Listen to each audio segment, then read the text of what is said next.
Hi guys, இன்னைக்கு நம்ம இந்த ட்ராமாவோட நெக்ஸ்ட் எபிசோட் தான் பார்க்க போகிறோம். இப்போ நம்ம ஹீரோயினும் ஜாங் தாத்தா கிட்ட, நேற்று நீங்கள் எங்களை கூட ரிங்கெல்லாம் மேக் பண்ண சொன்னீங்க, உங்களுக்கு அசிஸ்டன்ட் தேவைப்படுறாங்கன்னு தான் நினைக்கிறேன்.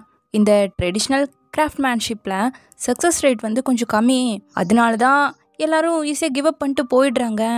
ஜின் கூட சொன்னா, நேற்று நீங்கள் நியூஸ் பேப்பரில் ஆட் கொடுக்கலான்னு கூட ட்ரை பண்ணிங்களாமாவே, உங்களுக்கு கண்டிப்பாக அசிஸ்டன்ட் தேவை தானே, ஸோ அதுக்கு நாங்கள் ஹெல்ப் பண்ணுறோன்னு சொல்ல, உங்களை மாதிரி சின்ன பசங்களுக்கெல்லாம் இது செட் ஆகாது, இதை உங்களால் ஹேண்டில் பண்ண முடியாதுன்னு இவர் சொல்ல, உண்மைதான், இது பண்ணுற அளவுக்கு எங்ககிட்ட ஸ்கில்ஸ் கிடையாது, பட் எங்கள் கம்பெனி ஸ்பான்சர் பண்ணும், உங்ககிட்ட அசிஸ்டண்ட்டாக ஜாயின் பண்ணுறவங்களோட எக்ஸ்பென்ஸை நாங்கள் பார்த்துக்குறோம், இது நீங்கள் அவங்கள ட்ரைன் பண்ணுறதுக்கு ரொம்பவே ஹெல்ப்ஃபுல்லாக அமையுங்க.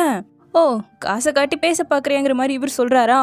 உடனே நம்ம நியான், இங்கே பாருங்க சார், காசு இல்லாமல் எதுவுமே கிடையாது, உங்களுக்கு கவர்மெண்ட் சைட்லேருந்து சப்சிடிஸ் கிடைச்சிடுது, அதே புதுசாக ஜாயின் பண்ணுறவங்களுக்கு காசே கிடைக்காதப்போ எப்படி இதை கற்றுப்பாங்கன்னு இவன் டேரெக்டாக பேசிட்டானா? ஏன்டா இப்படி பேசுன்னு சொல்லிட்டு, இல்லை இல்லை இவன் சொல்கிற மாதிரிலாம் இல்லை, இதை கற்றுக்கிற இன்ட்ரெஸ்டோட நிறைய பேர் இருக்காங்க, நீங்கள் எங்களோட மட்டும் சேர்ந்து கொலாப் பண்ணால் போதும், இது உங்களுக்கு ஒரு நல்ல ப்ரொமோஷனாகவும் இருக்குன்னு சொல்ல, ப்ரொமோஷனே கொடுத்தாலும் யாரும் வந்து சேர போகிறது இல்லைங்கிற மாதிரி இவர் கொஞ்சம் சோகமாக பேசுவோம்.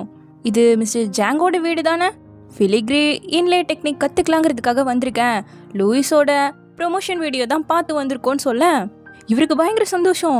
நம்ம ஹீரோனால நம்பவே முடியல, நம்ம தானே முதல்ல இங்கே வந்தோம், அவர் எப்போ போஸ்ட் போட்டாருன்னு யோசிச்சுட்டு இருக்கேன். மிஸ்டர் ஜாங், நீங்கள் எங்களோட சேர்ந்து கொலாப் மட்டும் பண்ணீங்கன்னா நிறைய பேர் உங்களோட டெக்னிக்ஸை கற்றுப்பாங்க, ஸோ ஜாயின் பண்ணுங்கன்னு சொல்லவும், தாத்தாவும் ஓகே சொல்லிட்டாரு, சம்மதிச்சாச்சு, ஒரே சந்தோஷம்தான். இப்போது லூயிஸ் போஸ்ட் போட்டிருக்கான்னு சொன்னாங்கல்ல, இங்கே பாரு, அவர் நமக்கு ஹெல்ப் பண்ணியிருக்காரு, நம்ம நியான் கிட்டேயே ஃபோட்டோ எடுத்துக்காட்ட, அப்போ தான் இவளுக்கு ஒன்று ஞாபகம் வருது. முதல்ல இவங்களோட பில்டிங் வியூவை போஸ்ட் போட்டிருப்பான், அடுத்து பொம்மையை போஸ்ட் பண்ணியிருப்பான், இது எல்லாமே நம்ம நியானோட தானே கனெக்ட் ஆகுது, ஏன்னா இவளோட இப்போ நியான் தான் இங்கே இருக்கான். அப்போது நீ தான் லூயிஸான்னு கண்டுபிடிச்சிட்டாளா? எப்பா சாமி, இப்போ அது கண்டுபிடிச்சியா? எத்தனை ஹிண்ட் தான் நான் உனக்கு கொடுக்குறது, உனக்கு ஆண்டவன் மூளையே கொடுக்கலன்னு தான் நினச்சிட்டேன்னு சொல்லிட்டு தலையில் கொட்டிட்டு போக, இல்லை இல்லை இல்லை, உங்களோட சேர்ந்து ஒர்க் பண்ணுறதுக்கு தான் நான் ரொம்ப ஆசையாக இருக்கேன், ஹனிலவ் பற்றி உங்களுக்கு நல்லாவே தெரியும், நீங்கள் எங்களோட போஸ்ட்டுக்கு கூட லைக் போட்டிங்கன்னு சொல்லிட்டு ஏன்னு சிரிச்சுக்கிட்டே பேசிகிட்டு இருக்கேன், இதெல்லாம் வேலைக்கே ஆகாதுமா, உன்னோட சின்சியாரிட்டி தான் எனக்கு ரொம்ப முக்கியம், அதை வச்சு தான் நான் முடிவே பண்ணுவேன்னு சொல்ல, மோஸ்ட் சின்சியாரிட்டி கிளைண்ட்டாக நான் தான் இருப்பேன், நீங்கள் என்ன வேணால் ரெக்வஸ்ட் கேளுங்க, அது எதுவாக இருந்தாலும் பண்ணுறேங்க, எதுவாக இருந்தாலும் பண்ணுவேன்னு கேட்குறான். வாங்மாவோட சிஇஓனா, கேளுங்க கேளுங்க, தைரியமாக கேளுங்கன்னு சொல்லிட்டு இருக்கேன், நீ நினைக்கிறதெல்லாம் ஒன்றும் இல்லை, போய் உட்காந்து தனியாக யோசி, அப்போவாவது கண்டுபிடிப்பியான்னு பார்க்கலான்னு சொல்லிட்டு போயிட்டான். இப்போ அப்படியே கட் பண்ண வீட்டுக்கு திரும்பி வந்துட்டாங்க. முதல் டிசைனும் பண்ணியாச்சு, அதை பற்றி அவள் பேசிகிட்டு இருக்க, அவன் கண்டுக்கவே இல்லையா? அங்கிள், இப்போ நீங்கள் என்ன பார்க்குறீங்களா இல்லையான்னு சொல்லிட்டு பயங்கரமாக ஒரு கத்த அவனே பயந்து போயிட்டான். அப்படியே ஒரு ஹார்ட்டை காமிச்சு, இங்கே பார்த்தீங்களா புது டிசைன், இது ஃபார்மலுக்கும் சரி கேஷுவலுக்கும் சரி ரொம்ப நல்லா பர்ஃபெக்டாக சூட் ஆகுதுலன்னு பேசிகிட்டு இருக்கேன். அப்போது கீழே ஒரு பால் டப்பா கிடக்கு, ஒருத்தன் சைக்கிளில் வந்துட்டு இருக்கான். என்னோட சின்சியாரிட்டியை இப்போ தான் நீங்கள் பார்க்க போறீங்கன்னு சொல்லிட்டு இவன் மேலே படாமல் அப்படியே தடுக்க வந்தவ அப்புறம் தான் உன்னை திங்க் பண்ணுறான், இல்லை இல்லை இது ரெண்ட்டுக்கு வாங்கின ட்ரெஸ்ஸு அழுக்கானா அவ்வளோதான்னு சொல்லிட்டு அவனை முன்னாடி விட்டு அவன் பின்னாடி போய் மறைஞ்சு நின்றுக்கிட்டா. இப்போ கரெக்டாக அந்த சைக்கிளும் பால் டப்பாவை மிதிச்சுட்டு போக அது எல்லாமே நியான் மேலே தான் தெரிக்குது. அவ்வளோதான், பயங்கர கடுப்பில் பார்க்க, இல்லை இல்லை எல்லாத்துக்கும் காரணம் இருக்கு, நான் எக்ஸ்பிளைன் பண்ணுறேன் அப்படின்னு சொல்லிட்டு அவன்கிட்ட பேச பேச ஸ்லிப் ஆகி விழ போகவும் அவன் பிடிச்சிட்டானா. அந்த கேப்பில் ஃபோர்ஹெட்டில் கிஸ் பண்ணுற மாதிரி ஆயிடுச்சு. இப்போ கட் பண்ணா காலில் அப்படியே நீவி விட்டுட்ருக்கேன், ஏதோ நடந்துருச்சு, இதெல்லாம் கண்டுக்காதங்கிற மாதிரி சொல்லிட்டு இருக்கான். நீ தான் அதுக்கு ஓவராக திங்க் பண்ணுற மாதிரி இருக்குன்னு இவன் சொல்லவும், அப்ராட்ல இதெல்லாம் கேஷுவல் தானே, நீ எல்லாம் நிறையா பண்ணியிருப்பேன் இல்லைங்கும் போது, ஆமாம்மா இது மட்டும் இல்லை அங்கே கிரீட்டிங் கிஸ் நிறையா இருக்குன்னு சொல்லிட்டு ஃபோர்ஹெட்டில் கொடுத்துட்டு, கன்னத்தில் கொடுத்துட்டு, கையிலலாம் கொடுத்துட்டு, மூக்கிலலாம் கொடுக்க இவளுக்கு ஒரு மாதிரி ஆயிடுச்சா. இதில் டேரெக்டாக வேற கிஸ் பண்ண வர, இல்லை இல்லை வேணாம் வேணாம் போதும், இது வர புரிஞ்சுதே எனக்கு போதுன்னு சொல்லிட்டு ஓடிட்டா. அதுக்கப்புறம் ரூம்குள்ளே வந்து உட்காந்துக்கிட்டு, இந்த நியான் வேணும்னு இதெல்லாம் பண்ணிட்டு இருக்கான், கிரீட்டிங் கிஸ்ன்னு இப்படி இல்லாமல் பண்ணுவாங்க, அவன் இதெல்லாம் கேஷுவலாக தான் எடுத்து பண்ணிட்டு இருக்கான், நான் தான் இதை சீரியஸாக எடுத்துக்கிறனும், இல்லை இல்லை சோமியா தேவையில்லாமல் நீ திங்க் பண்ணாத, இதெல்லாம் ஒன்றுமே கிடையாது அப்படின்னு சொல்லிட்டு அவனோட ஃபோட்டோ இருக்கும்ல, தங்ஷியோட ஃபோட்டோ, எனக்கு நியான் மேலே ஃபீலிங்ஸ் கிடையாது, தங்ஷி மாதிரியே இருக்கிறதால தான் அப்படியெல்லாம் எனக்கு தோணுதுன்னு சொல்லிட்டு தங்ஷியை நினச்சிக்கிட்டே அந்த ஃபோட்டோவை கிஸ் பண்ண போனா, நியான் இப்போ கொடுத்ததா இவளுக்கு ஞாபகம் வந்துட்டுருக்கு, எனக்கு என்ன ஆகுது ஒன்றுமே புரியலேன்னு சொல்லிட்டு இவளுக்கே பயங்கர கன்ஃபியூஸ் ஆகிடுச்சு. இப்படியே ஒரு 2 நாள் ஓடிடுச்சா. வா வந்து கட் பண்ணித்தாங்க, கண்டுக்க மாட்டா, 2 நாளாக உன்னோட சின்சியாரிட்டியே காணுமே அப்படி சொல்லிட்டு கேட்கவும், இவன் தங்ஷி இல்லை, நியான். அதுக்கும் மேலே இவன் லூயிஸ். ஹனி லவ் ப்ரொமோஷன் தான் எனக்கு ரொம்ப முக்கியம்னு சொல்லிட்டு இதோ நான் ஹெல்ப் பண்ண வந்துட்டேன் அப்படி சொல்லிட்டு காய்கறியெல்லாம் கட் பண்ணி கொடுத்துட்ருக்கேன். கரெக்டாக காலிங் பெல் அடிக்கவும் இருங்க நானே போகிறேன் அப்படி சொல்லிட்டு ஓப்பன் பண்ணுறா. வர்றது ஜின்னு. இவனும் பக்கத்துலேயே ஷிஃப்ட் ஆகி வந்துட்டானாமா. நெய்பரோட கிஃப்டை ஏற்றுக்கோன்னு கிஃப்டெல்லாம் கொடுத்துட்டு எதா இருந்தாலும் எந்த டைம்னாலும் கால் பண்ணி நான் இருக்குன்னு சொல்லிட்டு போக இதை பார்த்து வெறியான நீயான்னு தெரியாமல் கையை கட் பண்ணிக்கிட்டான். அச்சோ எங்கே இருக்குது ஃபர்ஸ்ட் எய்ட் கிட் எங்கே இருக்குது அப்படி சொல்லிட்டு இவ கேட்கவும் அது என்னோட ரூமில் தான் இருக்குன்னு சொல்கிறான். சரின்னு போய் அது தேடிட்டு இருக்க. அவளுக்கு அப்போ ஒரு பாக்ஸ் கிடைக்குது. இதில் தான் ஃபர்ஸ்ட் எய்ட் கிட் வச்சிருப்பான் போலன்னு சொல்லிட்டு ஓப்பன் பண்ணும்போது டக்குன்னு அதை ஸ்டாப் பண்ணுற மாதிரி இவளை பிடிச்சிட்டு நான் பண்ண தயாராக இருக்கேங்கிறான். என்ன பண்ணுற அப்படின்னு கேட்கவும் நான் உன்னோட சேர்ந்து ப்ரொமோஷன் பண்ணுறதுக்கு தயாராக இருக்கேன்னு இவன் சொல்லவும் அவளுக்கு ஒரே சந்தோஷமாயிடுச்சு. சரி அப்படியே கைக்கு மருந்து போட்டுடலாங்க, அதெல்லாம் ஒன்றும் பிரச்சனை இல்லை, வந்தா போதும் அப்படி சொல்லிட்டு கூட்டே போயிட்டான். அப்புறம் தான் வந்து பார்த்தா அந்த பாக்ஸில் போட்டு வச்சது கிளாஸில் பண்ண ஒரு நாய்க்குட்டி. இதே மாதிரி கிளாஸில் பண்ண பப்பி தங்ஷிக்கிட்ட இருக்குன்னு நம்ம ஹீரோயின் சொல்லியிருப்பாள்ல. பார்த்தா இவன் தான் தங்ஷி, நியான்லாம் கிடையாது. சாரி சூசியா, நான் தான் தங்ஷி, உன்கிட்ட சொல்ல முடியாத நிலமையில இருக்கேன்.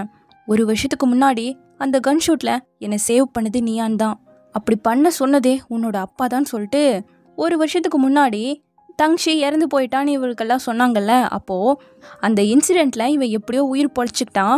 என்ன உனக்கு ஞாபகம் இருக்கான்னு லூ வந்து கேட்க அக்கா லூ எனக்கு ஞாபகம் இருக்குது, என்னோட ஃபியான்சி ஊரில் இருக்கான்னு அவளை இப்போவே போய் பார்த்தே ஆகணுங்கிற மாதிரி சொல்ல அவளை எதுக்கு பார்க்க போகிற, அவளோட அப்பா தான் உன்னை கொல்ல சொல்லி அனுப்புனதே.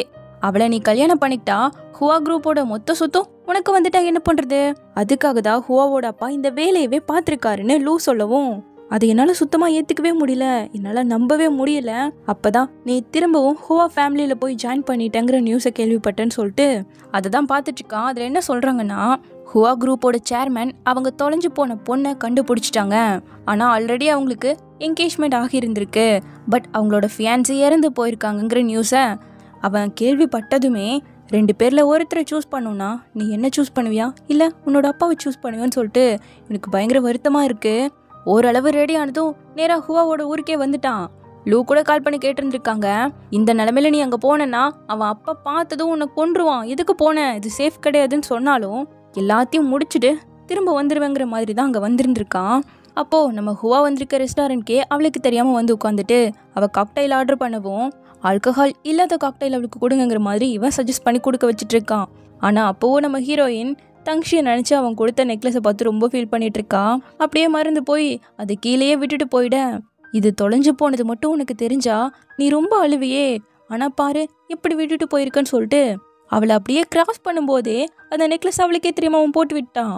என்னை மன்னிச்சிடு ஹுவா, சீக்கிரமாகவே என்னை கொல்ல நினச்சவனுக்கு தண்டனையை வாங்கி கொடுத்துட்டு உன்கிட்ட வந்துடுறேன், அது வரைக்கும் பொறுமையாக இருன்னு சொல்லிட்டு இப்போ மொத்தமாக ரெடி ஆனதும் அக்கா வந்து ஃபேக் டெத் சர்டிஃபிகேட்லாம் தங்ஷிக்கு ரெடி பண்ணிட்டோம். ஸோ இன்னையிலிருந்து நீ என்னோட தம்பி நியானா வாழலாம். ஹுவாவோட அப்பா கிட்ட இந்த ஒரு வருஷமாக காசை நிறைய செலவு பண்ணி அவரோட கொஞ்சம் கொஞ்சமாக க்ளோஸ் ஆக ஆரம்பிச்சிட்டேன். லாஸ் ஏஞ்சலஸில் நம்மளோட கம்பெனி ஸ்டார்ட் பண்ணியிருக்கோம், நீ அங்கே போய் பத்திரமா அதை பார்த்துக்கோங்கிற மாதிரி கொஞ்சம் நம்ம தங்ஷியை அவங்க ஃப்ளர்ட் பண்ணவும் அவன் இதுக்கெல்லாம் தலையாட்டிடுவானா என்ன. இல்லை, சீக்கிரமாகவே மறைஞ்சிருக்க நிறைய உண்மைகள் வெளியே வந்தே ஆகணும், ஸோ நாங்கள் போய் தான் ஆகணுங்கிற மாதிரி சொல்ல, நீ உயிரோடு இருக்கிறது தெரிஞ்சாலே அவன் உன்னை கொண்டு போட்டுருவாங்கிற மாதிரி சொல்ல, அதான் தங்ஷி இறந்து போயிட்டான்ல, நான் நியான், தங்ஷி உண்மையாக இறந்து போயிட்டாங்கிறத எல்லாரும் நம்பணும்னு சொல்லி இவனை மாதிரியே ஒரு டம்மியை ஏற்பாடு பண்ணி தான் இறுதி சடங்கே நடத்தியிருக்காங்க. பாவம் இதெல்லாம் நம்ம ஹீரோனுக்கு தெரியாதுல்ல. இப்படி என்னை விட்டு போயிட்டே தங்ஷின்னு ரொம்ப ஃபீல் பண்ணிட்டு போகும்போது அவன் இதெல்லாம் அங்கே தான் நின்று பார்த்துட்டு இருந்திருக்கான். எல்லாரும் போயிட்டே ஒருத்தி தானே இருந்திருப்பா, அதான் அவள் கண்ணு முன்னாடி வந்து ஹுவா நான் உன்னை ரொம்ப மிஸ் பண்ணிட்டேன்னு சொல்லி அவளை கிஸ் பண்ணியிருந்திருப்பான். ஸோ இது எல்லாமே உண்மைதான், தங்ஷி இறந்து போகவே இல்லை, தங்ஷி இறந்ததா எல்லாரையும் நம்ப வச்சா மட்டும்தான் நியான்னு இவன் உள்ள வந்தான் யாருக்கும் சந்தேகம் வராதுன்னு தான் இது எல்லாமே பண்ணியிருக்காங்க. அதுக்கப்புறம் அவங்க பிளான் படியே நியான்னு இவன் லூவோட தம்பியாக உள்ள வர யாருக்கும் சந்தேகம் வரல. ஆனால் என்ன, உன்கிட்ட இருந்து எத்தனையோ முயற்சி பண்ணி விலகணும்னு நினச்சாலும் அது என்னால் முடியவே இல்லை, உன்னை ஹக் பண்ணும் உன்னை கிஸ் பண்ணுன்னு சொல்லிட்டு அடுத்து அதிகமாக குடிச்சிட்டு இருந்திருப்பாள்ல, அந்த இடத்துல கூட அவன் இருந்திருப்பான். அண்ட் டான்ஸ் பண்ணும்போது நான் வரவே கூடாதுன்னு தான் நினச்சேன், ஆனால் என்னால் முடியலை, இதுக்கு மேலே இருந்தாலும் மொத்த உண்மை எல்லாருக்கும் தெரிஞ்சிடும்னு தான் நான் அங்கிருந்து வந்தேன், நான் மாஸ்கே போட்டிருந்தாலும் நீ என்னை கரெக்டாக அடையாளம் கண்டுபிடிச்சிட்ட, ஆனால் என்ன நீ தங்ஷின்னு கூப்பிடும்போது என்னால் அதை ஏற்றுக்க தான் முடியலை. என்னை மன்னிச்சிடு சூமியான்னு சொல்லிட்டு தான் அந்த இடத்த விட்டும் போயிருக்கான். நான் கண்டுபிடிக்க வேண்டிய உண்மைகள் நிறையா இருக்குது. இதுக்குள்ளே நீ வந்தா தேவையில்லாத பிரச்சனை உனக்கு வருங்கிறதுக்காக தான் இது வரைக்கும் நான் உன்கிட்ட சொல்லாமல் இருக்கேன். சீக்கிரமாகவே எல்லா உண்மையும் கண்டுபிடிக்கிறேன். உன்னை காக்க வைக்கிறதுக்கு என்னை மன்னிச்சிடுவான்னு சொல்லிட்டு அவன் நல்லா தூங்கிட்டு இருக்கவும் அவகிட்ட வந்து நல்லா போத்தி எல்லாம் விட்டுட்டு மனசே கேட்கல ஃபோர்ஹெட்டில் கிஸ் பண்ணிட்டு ஸ்லிப்பர்லாம் எடுத்து வச்சுட்டு போக அவள் கண்ணு முழிச்சிட்டா இதெல்லாம் பார்த்துட்டு தான் இருந்திருக்கா. ஸோ இப்படியே இந்த பார்ட் முடியுது. சீக்கிரமாகவே இதனோட நெக்ஸ்ட் பார்ட்டோட வந்து பார்க்குறேன். தேங்க்யூ.